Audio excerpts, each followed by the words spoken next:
बिस्मिल्लाहिर्रहमानिर्रहीम। अस्सलाम वालेकुम dear student, here is your physics teacher Rida वुल्फॉर्म। स्टूडेंट, आज हम स्टार्ट करने जा रहे हैं फर्स्ट ईयर फिजिक्स चैप्टर 3 का टॉपिक डिस्प्लेसमेंट।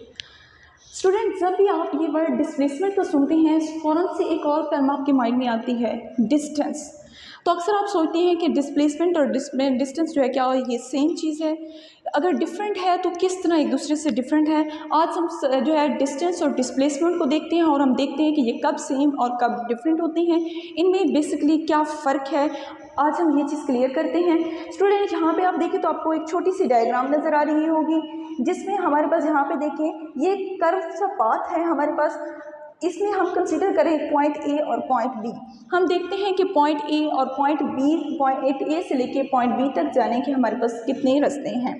तो एक तो हमारे पास ये है जो कि आप देखें आपके पास डॉटेड ब्लैक कलर का आपको कर्व नज़र आ रही है, यानी कि पॉइंट ए से पॉइंट बी तक जाने का एक हमारे पास ये एक्चुअल पाथ है जो कि कर्व पाथ के बिल्कुल साथ साथ है जी। दूसरा हमारे पास देखिए, दूसरा हम पॉइंट ए से पॉइंट बी, यहाँ पे आपको एक स्ट्रेट लाइन जो है वो पॉइंट ए से पॉइंट बी की तरफ दिखाई दे रही है, जिसकी डायरेक्शन जो है वो आपके पास यहाँ पे एरो हेड से शो हो रही है। तो यहाँ पे आपके पास ये दो निकाकार हैं, दो रास्ते हैं जाने के। तो अब हम देखते हैं कि ये रास्ते, इनमें से कौन सा डिस्टेंस है और कौन सा डिस्प्लेसमेंट है। तो स्टूडेंट, पॉइंट ए से पॉइंट बी पर जाने के लिए ये जो एक्चुअल कर्व पाथ के साथ है हमारे पास जो है, ये एक्चुअल जो पाथ है, जो कि कोई बॉडी अगर हमारे पास इस कर्व पाथ के अलॉन्ग हमारे पास मूव करेगी तो ये हमारे पास जो है ये डिस्टेंस है। और अगर हम कंसीडर करें यहाँ पर देखिए हमारे पास पॉइंट ए से पॉइंट बी तक ये जो स्ट्रेट जा रहा है, जिसके पास हमारे पास यहाँ पर डायरेक्शन भी मौजूद है पॉइंट ए से बी की तरफ, तो वो हमारे पास जो है वो डिस्प्लेसमेंट है। आई होप सो कि आपको जो है बेसिकली कंसेप्ट क्लियर हो गया होगा कि हमारे पास डिस्टेंस क्या होता है और डिस्प्लेसमेंट क्या होता है। अब हम चलते हैं कि डेफिनेशंस की तरफ। Actual path length traversed by a body is called distance, यानी कि हमारे पास एक्चुअल जो पाथ लेंथ थी, जहाँ पर देखिए हमारे पास एक्चुअल पाथ कौन सा था, हमारे पास ए से बी तक ये कर्व था, इसके अलावा जो हमारे पास पाथ की लेंथ है वो हमारे पास होती है डिस्टेंस जी। और उसके बाद हम देखते हैं हमारे पास डिस्प्लेसमेंट क्या होता है। The shortest distance between two points having direction is called displacement. Student, यहाँ से देखिए ए से बी तक ये स्ट्रेट पाथ जो है ये हमारे पास शॉर्टेस्ट डिस्टेंस है, इससे शॉर्ट हमारे पास डिस्टेंस नहीं हो सकता। ये हमारे पास बिल्कुल शॉर्टेस्ट डिस्टेंस है पॉइंट ए से पॉइंट बी तक के लिए। और ये हमारे पास यहाँ पर देखिए डायरेक्शन भी रखता है, तो ये हमारे पास क्या है, ये डिस्प्लेसमेंट है जी। तो अब हम दोबारा से इसकी डेफिनेशन को रिवाइज कर लेते हैं। एक्चुअल पाथ जो होता है, जो भी कोई बॉडी कवर करती है, वो हमारे पास डिस्टेंस होता है और उसमें आपके पास कोई भी डायरेक्शन नहीं होती। और आपके पास डिस्प्लेसमेंट जो है वो हमारे पास कोई से भी दो पॉइंट्स के दरमियान हमारे पास जो शॉर्टेस्ट डिस्टेंस होता है वो हमारे पास डिस्प्लेसमेंट होता है, और वो इनिशियल पॉइंट से हमारे पास फाइनल पॉइंट्स तक उसकी डायरेक्शन मौजूद होती है जी। अब हम नेक्स्ट चलते हैं कि हमारे पास जो डिस्टेंस है वो हमारे पास स्केलर क्वांटिटी है। तो स्टूडेंट, जैसे कि आपको मालूम है कि वहाँ वो चीज़ जो सिर्फ मैग्नीट्यूड रखती हो, जिसमें कोई डायरेक्शन का कॉन्सेप्ट ना हो, तो वो हमारे पास क्वांटिटी जो होती है वो स्केलर क्वांटिटी कहलाती है। तो यहाँ पे डिस्टेंस को हम जो है कम्प्लीटली हम क्वांटिटी के साथ और हम यूनिट के साथ जहाँ पे डिस्क्राइब कर सकते हैं। इस लिहाज से हमारे पास क्या है, हमारे पास स्केलर क्वांटिटी है डिस्टेंस। नेक्स्ट हम देखते हैं हमारे पास डिस्टेंस एक लेंथ ही है, तो लेंथ का यूनिट मीटर होता है। तो यहाँ पे हमारे पास क्या हुआ, हमारे पास डिस्टेंस का यूनिट भी मीटर है जी। नेक्स्ट हम डायमेंशन देखते हैं। तो स्टूडेंट, यूनिट से ही आपको मालूम हो जाएगा, ये आपको पता है कि हमारे पास यहाँ पर एक लेंथ ही है, पाथ की लेंथ है, तो हमारे पास लेंथ की डायमेंशन क्या होती है, एल होती है जी। नेक्स्ट हम चलते हैं डिस्प्लेसमेंट। डिस्प्लेसमेंट की आपको डेफिनेशन क्लियर हो चुकी होगी। नेक्स्ट हम देखते हैं यहाँ पर हमारे पास डिस्प्लेसमेंट की किस चीज़ का जिक्र किया गया है, एरो का यहाँ पे जिक्र किया गया है। एरो जो है हमारे पास इसकी जो हमारे पास ये लाइन है स्ट्रेट, ये उसकी मैग्नीट्यूड को शो करेगी, और उसका हेड जो है एरो का वो उसकी डायरेक्शन को शो करेगा। जहाँ पर स्टूडेंट अगर डायरेक्शन का जिक्र आ जाए तो वो क्वांटिटी वेक्टर क्वांटिटी होती है, यानी कि उसके मुकम्मल तौर पर इजहार के लिए मैग्नीट्यूड के और यूनिट के साथ साथ आपको डायरेक्शन की ज़रूरत भी होती है जी। तो हमारे पास क्या हुआ, डिस्प्लेसमेंट हमारे पास वेक्टर क्वांटिटी है।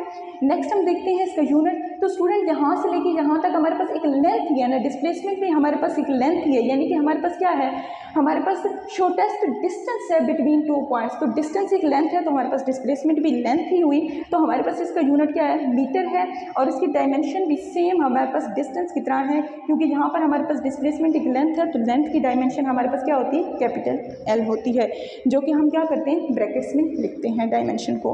होप्स हो कि आपको डिस्टेंस और डिस्प्लेसमेंट का जो बेसिक कॉन्सेप्ट है वो क्लियर हो चुका होगा।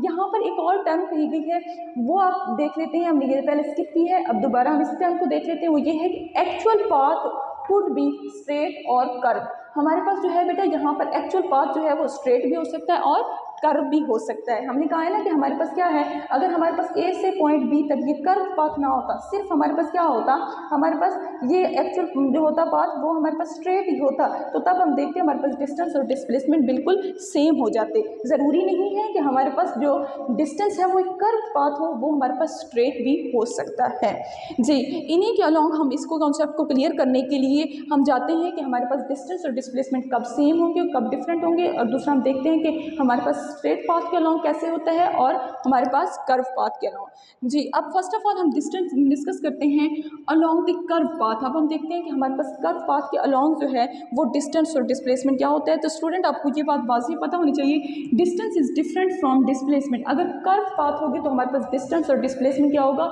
मुख्तलिफ होगा। बिल्कुल इसी तरह जैसे कि हमने यहाँ पर देखे हमारे पास कर्व पाथ थी, तो ये आपके पास डिस्टेंस था जो डॉटेड है, और जो स्ट्रेट लाइन है ये आपके पास डिस्प्लेसमेंट था, तो दोनों मुख्तलिफ ही थे जी स्टूडेंट। तो यहाँ पर हम देखते हैं, हमने यहाँ तक पॉइंट ए तक पोजीशन वेक्टर r1 कंसीडर किया है, पॉइंट बी तक जो है वो हमने पोजीशन वेक्टर r2 कंसीडर किया है जी। हेड टू टेल रूल हमने इनको ज्वाइन कर दिया है, तो यहाँ पर देखें आपके पास d वेक्टर मौजूद है जी। तो स्टूडेंट यहाँ पर देखें आपको ग्रीन कलर की कर्व नज़र आ रही होगी, पॉइंट ए से पॉइंट बी तक हमारे पास ये डॉटेड हमारे पास लाइन है, ये हमारे पास क्या है, एक्चुअल पाथ है, यानी कि डिस्टेंस है। और यहाँ से जो पॉइंट ए से बी तक d है स्ट्रेट लाइन, ये हमारे पास ए और बी के दरमियान का क्या है, शॉर्टेस्ट डिस्टेंस है, तो ये हमारे पास क्या हुआ, डिस्प्लेसमेंट।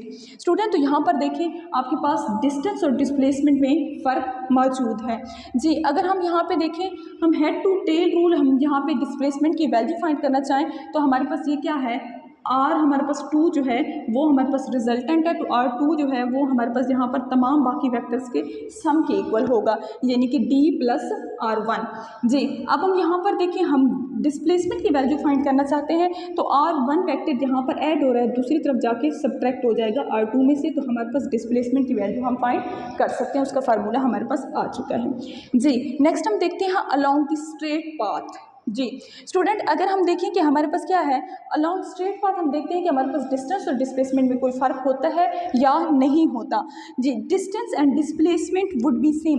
जब हमारे पास क्या होगा, स्ट्रेट पाथ होगा तो हमारे पास डिस्टेंस और डिस्प्लेसमेंट सेम होगा। यहाँ पर देखते हैं कि वो कैसे, हमारे पास पॉइंट ए को हमारे पास लोकेट करने के लिए r1 वेक्टर मौजूद है, और नेक्स्ट हमारे पास पॉइंट बी को लोकेट करने के लिए r2 वेक्टर मौजूद है। पॉइंट ए से बी तक का जो हमारे पास एक्चुअल पाथ है वो हमारे पास यहाँ पर देखिए स्ट्रेट जो एरो मौजूद है यही है, तो हमारे पास इनके दरमियान का शॉर्टेस्ट डिस्टेंस भी यही है। तो यहाँ पर देखें हमारे पास जो d मौजूद है वेक्टर, हमारे पास ये हमारे पास जो है डिस्टेंस और डिस्प्लेसमेंट दोनों को ही रिप्रेजेंट कर रहा है जी। तो अब हम डेली लाइफ में एग्जांपल कोई देख लेते हैं कि हमारे पास कब डिस्टेंस और डिस्प्लेसमेंट जो है वो सेम हो जाएंगे, इक्वल हो जाएंगे। Student like this object free falling object जी, जब हम किसी भी ऑब्जेक्ट को यहाँ से जो है छोड़ दें बिल्कुल फ्री, तो वो हमारे पास क्या करेगा, डाउनवर्ड मूव करेगा, तो तब हमारे पास क्या होगा, वो एक स्ट्रेट पाथ पर ही मूव करता हुआ ज़मीन को जाकर टच करेगा, तो तब हमारे पास डिस्टेंस और डिस्प्लेसमेंट जो होंगे वो बिल्कुल सेम होंगे। होप्स हो कि स्टूडेंट आपको डिस्टेंस और डिस्प्लेसमेंट का फ़र्क क्लियर हो चुका होगा। नेक्स्ट आपको along curve path and along straight path हमारे पास डिस्टेंस और डिस्प्लेसमेंट का क्या कॉन्सेप्ट है, ये तमाम चीज़ें क्लियर हो चुकी होंगी। इंशाल्लाह नेक्स्ट लेक्चर में हम डिस्कस करेंगे अपना नेक्स्ट टॉपिक वेलोसिटी को। थैंक यू सो मच, अल्लाह हाफिज़।